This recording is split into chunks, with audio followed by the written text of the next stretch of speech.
Hey, drop.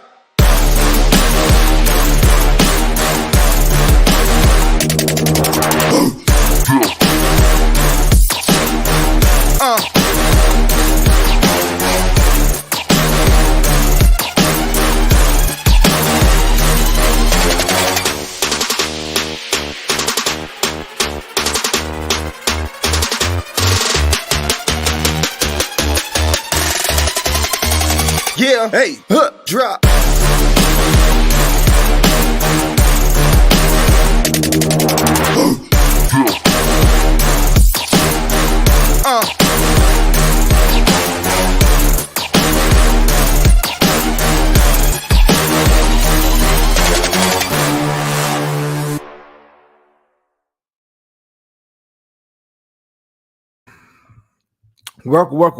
Welcome to another episode of The Audible, hosted by your man God of Dots, DJ Dots, whatever you want to call me. Hey, we're back with another episode. Daily sports breakdown from all realms of the world of sports. But hope everybody's had a good day. Hope everybody is had a nice start to their week. If you didn't check out yesterday's show, hope you had a good Memorial Day weekend. Hope everybody is safe and feeling well. I know I'm feeling good. Yeah, it got me a lot of rest last night, thanks to Miami taking care of business. We're going to talk about Game 7. Also, a little bit of news coming out of the NFL in regards to John Gruden. We're going to kind of touch on that. But, first of all, we got to start with Game 7. Last night, we talked about it yesterday. I would say this, as far as Game 7 go, wasn't a lot of theater. How you doing, Miss Murph? Wasn't a lot of theater. Wasn't much to write home about. It wasn't a classic. Like I said, this series itself was weird, but the Miami Heat gave the Boston Celtics that Bye, Felicia. Yeah, gave them that bye Felicia treatment. Go ahead, boot them boys up out of here. Boston gets blown out on their home floor. Everything that I've been saying about the Boston Celtics this whole season finally came back to bite them in the behind. I've been saying that this is not the same team that you saw last year, the team that went to the NBA Finals. You would think they would come back this season with a lot more focus, with a lot more hunger, having been so close to winning the championship. No, something seemed off about this team. Everything has been off about this team since the Ime Udoka situation during the off season where they changed head coaches. Team has not been locked in, and it's not a shot on Mazzulla as a head coach. I think he did considered this is his first year coaching. I think he did a pretty good job. It would have been rated as a lot better job in a different situation, but you inherited a team that went to the Eastern Conference Finals, so much was expected from Boston. Like Boston has not been good this year. This team has not been as locked in as like I said, as you thought. You thought, hey man, we got to the finals, we're locked in. We got two young superstars. We adding pieces in the all season. Guys are getting better. The return of Robert Williams, the addition of Malcolm Brogdon, still was able to keep Smart. Derek White game got better this year. Grant Williams was a better piece. Al Horford was still consistent as far as his level of production and what was expected of him, but something has always seemed off about the Boston Celtics this entire season. And, you saw early signs of it, and it came back to bite them time and time again throughout the season. This was not the same defensive team that we saw the previous year. Team didn't seem, as engaged on defense, wasn't being held accountable for some of the poor defensive performances. And last night was just another example of another poor defensive performance. Now, I'm not going to downplay the injury of Jason Tatum. Very first offensive play, he gets hurt, twists his ankle, was able to gut it out, played, I want to say 42 minutes. Kudos to him. Just wasn't the same, but I'm not going to make an excuse for Boston because Jason Tatum got hurt. Because say this is the playoffs, guys get hurt, guys get injured. Never mind that Tyler Hero and Victor Oladipo have been out since the first round for Miami. So I don't make no excuses for injuries that happen during the playoffs. It's sports, man. This is what happens. Sometimes you got to deal with it. Sometimes you get the break. Sometimes you get broke. But Boston just seemed so out of sorts. You saw it even during this playoff run that they had. They were supposed to take care of business real quickly with Atlanta. Atlanta had no business pushing that series to 6. Yes, they went to 7 with I feel like you went 7 with a 76ers team that was bringing back Joel Embiid, who's still kind of working his way through the injury throughout that series. It wasn't like you got a full strength Philadelphia in the second round, and that went 7, and it took a 50 bomb from Jason Tatum to push you to the Eastern Conference Finals. Then you go down 0-3. You go down 0-3, lose both games at home.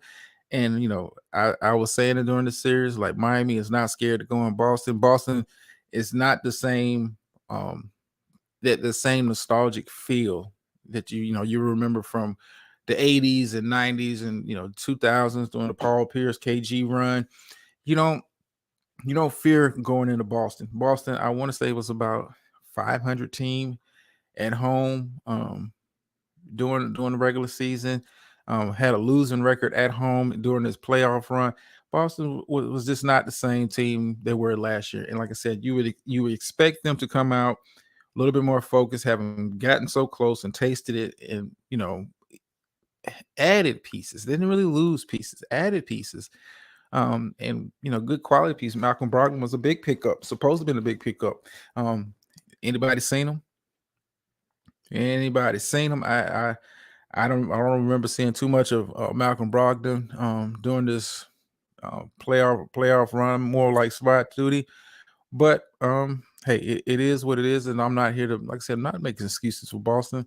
This was a schizo series, and it didn't have no business going 7, considering the way that Boston has played throughout the playoffs. And last night was just a microcosm of what their season has been. For a team to have arguably 2 of the top 15, I'm gonna say, it's going to broaden out to 2 of the top 15 players in the league. These guys, I'm talking about Jaylen Brown and Jason Tatum. Just because you can shoot the 3 doesn't necessarily mean you have to shoot the 3. I don't know what the deal was with them this entire postseason as far as the shooting percentages, especially during this series. I want to say Jason Tatum was like 24% shooting from 3 during this series. Jaylen Brown was even worse, at like 20%. Like, just because you're able to shoot 3s doesn't mean you need to fall in love with that shot. You want to have success in the playoffs. You want to really do damage in the playoffs. Take it to the rim, attack the basket, and guess what? You get easier 3-point shots. And Miami is a perfect example of that philosophy in actual form. In actual form, Miami has shot well from 3 throughout this entire playoff run that they had to the finals, and mainly because you got guys like Butler who will put it on the floor, attack the mid range, get to the rim. Bam.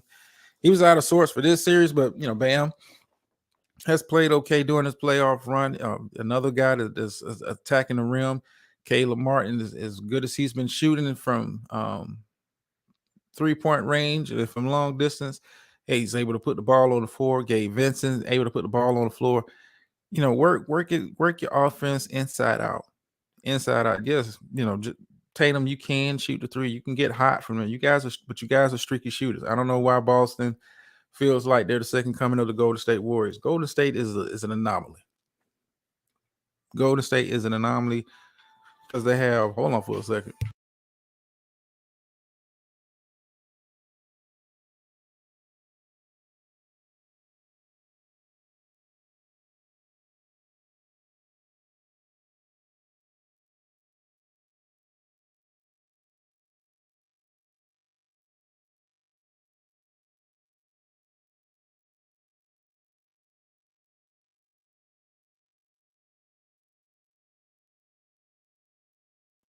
Sorry about that. I had a phone call come in. Sorry about that. But yeah, back to what I was saying. Work your offense inside out. Work your offense inside out.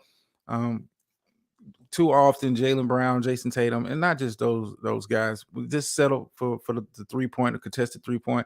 And it seemed like they was confused about the defensive matchup given to them by the Miami Heat. Miami Heat was playing 3 quarters man, Then as soon as he got into the half court, it was switching to a 2-3 zone, and it just seemed like he confused Boston. Boston, coach, and you got to give credit to Spoelstra for getting them boys prepared to play, making the coaching adjustments. Hey, we're not a one-on-one defensive team. Boston has too much offensive talent to play that way. We'll just drop back into a zone. I think you'll see Miami dropping back into a zone a lot against Denver, but I don't know how well that works against Denver because Jokic is also an anomaly player. Jokic is an anomaly, but we'll kind of talk about that closer till we get to the start of the NBA Finals, which pops off this weekend. But back into the game seven. Even though Boston had at times cut the lead down to 8, it just never seemed like they had any momentum to really challenge Miami. Miami would let them get close and go on a run. And Eric Spoelstra, it's about time. It's surprising. I didn't know this until about a week ago that this man has never won an NBA Coach of the Year award. I don't know how these guys are judging these awards. Now, not to take anything from this year's winner, Mike Brown, for getting the Sacramento Kings to the number 3 seed in the playoffs. He deserved it. But it's about time people really start, giving Spoelstra his credit. He's no longer, coaching the Heatles. He doesn't have the Miami Big Three anymore, and he's making moves. I mean, think about the coaching adjustments he's made during this series with the Boston Celtics. He found a player that was able to give him a little bit of a spark. In Hayward Highsmith, he was able to get some burn. Like I didn't know who this guy was. Still don't know who this guy is. I'll probably have to look him up. I don't know what school he went to. Where is he coming from? Never heard of the guy. But just like Spoelstra, a lot of the guys they got on Miami you never heard of, or guys that used to be all-star caliber players. And he was able to, find spots for these guys, find minutes for these guys. Miami, I like the culture that they have down there because every guy is prepared when they get out on the court. None of the guys are starstruck. None of the guys seem like they're lost in the moment of, whatever the game is. Here it is, a big game 7. And Highsmith is out there playing lockdown defense on Jaylen Brown and giving Jason Tatum problems. Like, who is this dude? But Spoelstra has this guy motivated, has this guy locked in. He understands his role, and he has him ready to play. We're talking about a Game 7 Eastern Conference Finals. I don't even know if this guy's a rookie, vet. Never heard of the guy. Never heard of him. But he made a splash last night. He contributed to the win with the defense that he was playing. Jaylen Brown was a turnover machine. Now, it was a question that I had, after the game was over. All the confetti is falling, the smoke is cleared. Boston, this is a pivotal offseason for the Boston Celtics. This is a pivotal offseason for the Boston Celtics because you have 2 superstar players. Superstar caliber players who are eligible for the Supermax. I think Jason Tatum is looking at north of 300. I want to say about 310 with his extension. And Jaylen Brown is also looking with his addition to the second team All-NBA. He's looking at around 300 million. So I want to say about 290, 295, depending on how you do the math. Both of these guys are eligible for the Supermax. Boston, you're in a quandary. You're in a quandary, and it's not a quandary they can't get out of. But when you watch the Boston Celtics play, and it's one thing when you have 2 superstar players, and I've been saying it the entire postseason. Jaylen Brown, with the exception of a couple of bad games, in my opinion, and this is my opinion, has been the most consistent player during this playoff run. As far as his level of production. But when you have 2 quote-unquote superstar players who are eligible, you're talking about paying $600 million to 2 players. And when you really watch Boston play, do you get the feeling that Jaylen and Jason really complement each other? It's one thing to have two big alpha dogs. I mean, you saw that with Miami. When they first brought in LeBron and Bosh to team up with D Wade, it was an adjustment period for guys to kind of find their role. And not to say that Chris Bosh could have went somewhere and still been a superstar player. LeBron could have stayed in Cleveland and still been a superstar. Wade could have still been a superstar in Miami. But when you bring talent like that together, the important thing is not just to have talent on the floor that hey, we got guys. Do they mesh? Do they complement each other? Do their games enhance each other? And for the most part, if you watch this season the way they play, yeah, look past the stats, but does Jaylen Brown being on the court make life for Tatum easier, and vice versa? I think Brown, even though he don't want to say it, I don't think he's going to come out and say it, but I think it's a part of him that says, yeah, I'm second team All NBA. At this point, I should be looked at as option one on somebody's team. I think I've played that well, and that's not to take a slight at Jason Tatum. Jason Tatum deserved to be All NBA debate based on his level of play during the regular season. But Boston, you're in a quandary. Do you pay both of these guys? I think not, especially with the new CBA and how that's working. You're talking about a lot of money tied up in just two guys. A lot of money tied up in two guys. My prediction is if they can't, I'm thinking they'll try to offer Jaylen Brown Supermax with the sign and trade, try to get him moved. It's been talks, rumblings that the team is looking to bring in possibly if they move Jaylen. I've been hearing names such as Trae Young being explored. I don't see that happening in Boston. But the one that kind of intrigued me, the name that I'm kind of hearing a lot is Damian Lillard. I think Lillard at this stage of his career will be a very more complimentary number two. I don't think Dame will come in thinking I need to be the man, but with Dame, hey, I got a guy that can close. But like I said, Jason Tatum, get back in the gym, man. Keep working at your game. Jaylen, get back in the gym. Work on your handles. I mean, because you were getting pickpocketed left and right last night, and not to take anything away from the defense that Miami was playing, but your handles look sloppy. I mean, it was like just basically just picking your pocket, man. It was bad watching Jaylen handle the ball last night. But I think Jaylen is going to be on the move this off season. What can Boston hope to receive back in return? You would think Boston would try to bring in a superstar player to better complement Jason Tatum, but we'll see. We'll see what the offseason holds for the Boston Celtics. Is Jaylen Brown the only piece they're going to move? I mean, do you move off Marcus Smart? I know Marcus Smart was part of trade rumors last year during the offseason. Is he going to be part of trade rumors this year during the offseason? I don't know, but enough for last night's game. Let's kind of look forward to the NBA Finals. They have the Denver Nuggets finally find out who their opponent is. But we'll be facing off against the Miami Heat. I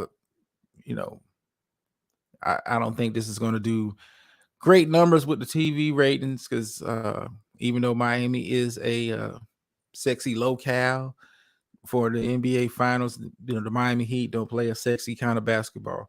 Same thing goes with the Denver Nuggets. The Denver Nuggets don't play a sexy kind of basketball, but if you're a true basketball fan, you can appreciate the level of play you're going to see during the series. Now, I don't think it goes past 5, but that's not a slight to Miami. I just think Denver is playing that well. I think Denver is that much better of a team.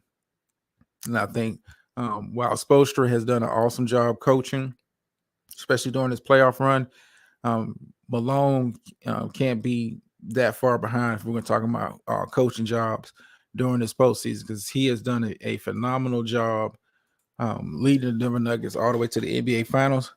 Like I said, I'm looking forward to it. The problem I think Miami's going to have, how do you stop the Yoke and Jamal Murray connection? How do you stop both of those guys getting off and doing damage? You can't really focus on Jamal because it's not like Yoke is not the traditional big man. Yoke is the point guard. He's the one that initiates, sets up the offense for Denver, and that changes the dynamic for a lot of teams, man. You got to come up. I don't know if Miami has the pieces to really defend.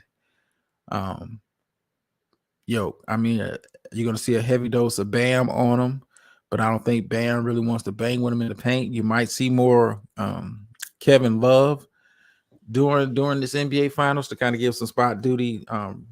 Kevin Love can still kind of move his feet on the perimeter. He still has a little size on him.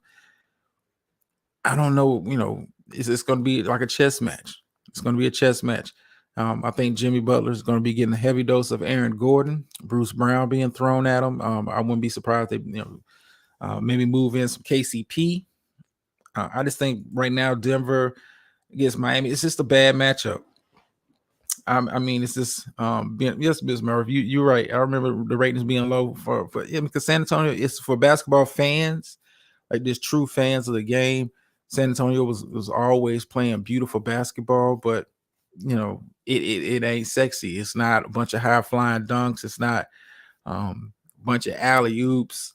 I mean, but when you watch Denver and you watch Miami, if you're a true basketball fan, you can appreciate the way that they play. But like I said, I don't think the ratings are going to be too high, especially with Miami coming in as an 8 seed, Denver as a 1 seed, Denver with all the momentum coming in. Not to say the Miami's going to go out there and lay down. I think they're going to put up a good fight. I don't think it's going to be a dog walk, but I see a gentleman's sweep 4-1. Denver gets them out of here, and Denver's going to be the champion. Denver is going to be the champion, but we'll kind of, as we get closer to the start of the NBA Finals, we'll get more into a detailed matchup by matchup. But if I had to put money on it right now, I'm going with Denver in 5. And it's like I said, it's not to take a slight at Miami. It's just sometimes you just run into a better team. Sometimes you just run into a better team. I'm a Lakers fan, so I understand what that is. Denver was just a better team, and Denver is a nightmare for everybody because they can play slow, they can play fast, they play disciplined. They don't beat themselves. You're gonna have to go out there and beat them. And I don't know if Miami has the ammunition, but like I said, we get close to the finals. I do more of a breakdown on that. But before I kind of get up out of here, I wanted to kind of touch on the story that's been coming out of the NFL. John Gruden, former coach of the Raiders, has been. You would think with his situation when he got kind of ran out of the league based on those scandalous emails that came out that he was sending out to other teams, during the Washington Redskins probe and that kind of stuff. The kind of emails that was coming out, you think the league would have been done with John Gruden. No TV job, no offers that I'm aware of. Guys been kind of low key, chilling, but I think he's slowly starting to creep his way back into the good graces and good circles of the league.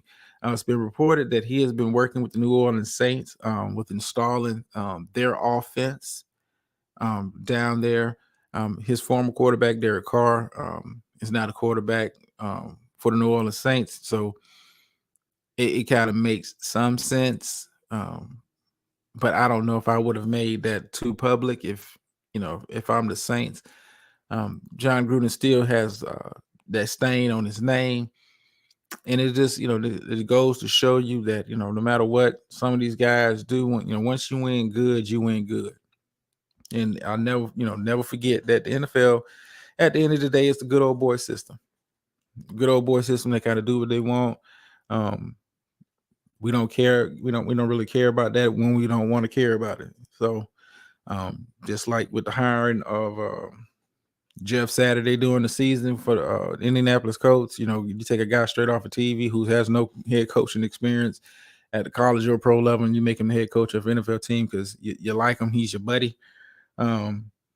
Miss Murphy said, yeah, I hope he was done for good, but I'm not surprised. No, I'm not either.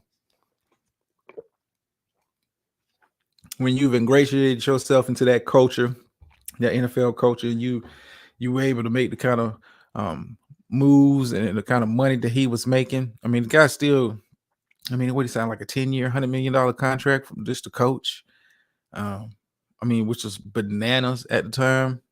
And guys still walked away with millions after, kind of being ran out of the league. But I'm not surprised that he's back, and then calling it, he's consulting with the New Orleans Saints when installing the offense. I wouldn't be surprised this is like the first instance of it. Just kind of like test the water, see what kind of reaction we get from the league. I wouldn't be surprised if John Gruden eventually finds himself either a TV job talking about the NFL or finds himself back on the sidelines coaching, maybe in an assistant role. But for you to, for this kind of information to kind of get out, this goes to let you know, hey man, no matter what happens, some people just whatever stain they have on their name, it don't matter. They are good with the good old boys. So it is what it is. But hey, that's enough of that. We kind of get up out of here. The show started later because ain't no game tonight. So, but we'll see. We'll come back tomorrow. We'll do some breakdown of some other stuff. Like I said, housekeeping. In about 2 weeks, I'm already starting working on putting out the NFL content. So we'll kind of get that rolling, and it'll be a revamp over here. As far as like, how we're putting out the shows, how we're putting out content and all that kind of stuff. NBA season's about to wrap up. So that allow me more time to really focus on my first love, which is the NFL, and not, basketball is my second, but NFL is my thing. But before I get thanks for the show. No problem, Ms. Murray. Yeah, I do a rain, sleet, or snow, unless something comes up. But thank you everybody for coming out. Remember to like, share, subscribe. Thank you for supporting. Thank you for watching the shorts. Thank you for listening to me when I do my lives. All 4 of you. But I appreciate it nonetheless, because hey, I'm doing what I like to do. Slowly making a transition. I'm gonna let you read into that what you will. Slowly making a transition. Go Eagles. Yeah, okay. I'll give you a pass because we still in basketball season, but football season come around, I'm killing your birds. But once again, thank you everybody for taking the time to listen. Y'all have a good night. Have a safe week. We'll be back again tomorrow. Probably same bad time, same bad channel. Be on the lookout for it. Like, share, subscribe, all that good stuff. Still don't have an outro, but I'm out.